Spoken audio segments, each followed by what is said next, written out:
Good morning. I'm Dan Hawkins, House Majority Leader of the Kansas House of Representatives, and this morning I am joined by Michael Austin of the Kansas Policy Institute.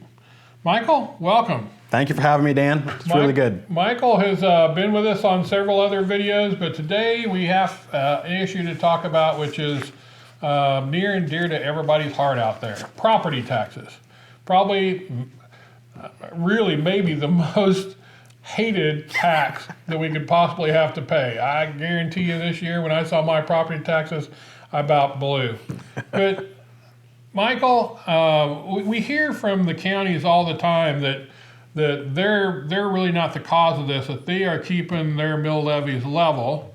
It's just the appraisals are going up. So how does that work? Why is that happening the way it is here in Kansas? Well, you say it's the most hated property tax, and I think I think I know the reason why.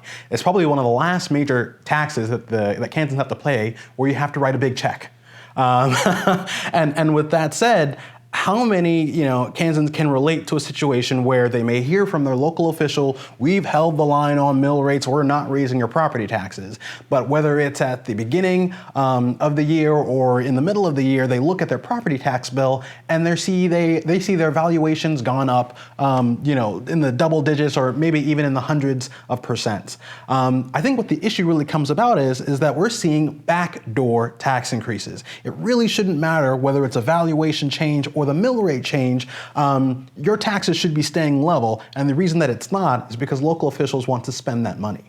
Absolutely. So, and also, the valuation change is not consistent across the state at all. No, of course. I mean, we can talk par for course for the differences between residential property, commercial property, agriculture is a big case, but I think we can find common ground and at least understanding that while valuation methods may most certainly differ, there should be a way that Kansans should have a say and what their property tax increases should be. Just because my valuation goes up or the value of my property goes up doesn't necessarily mean I should pay higher taxes for it. That mill rate should be adjusted down. Absolutely.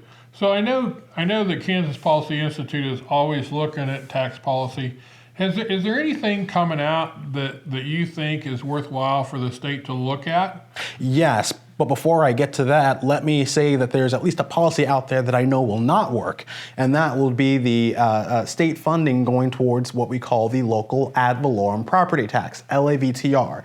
In other words, it's the state taking state tax dollars and giving it to local government in hopes that they'll lower property tax burdens. Now, I'm sure you know this back when it was fully funded. I think it was fully funded by 2002, 2003 or so, and what we found was that during that full funding, property taxes averaged around 7%, right, for the prior 5 years before it was ended. Right now, we're seeing property tax increases of 4%.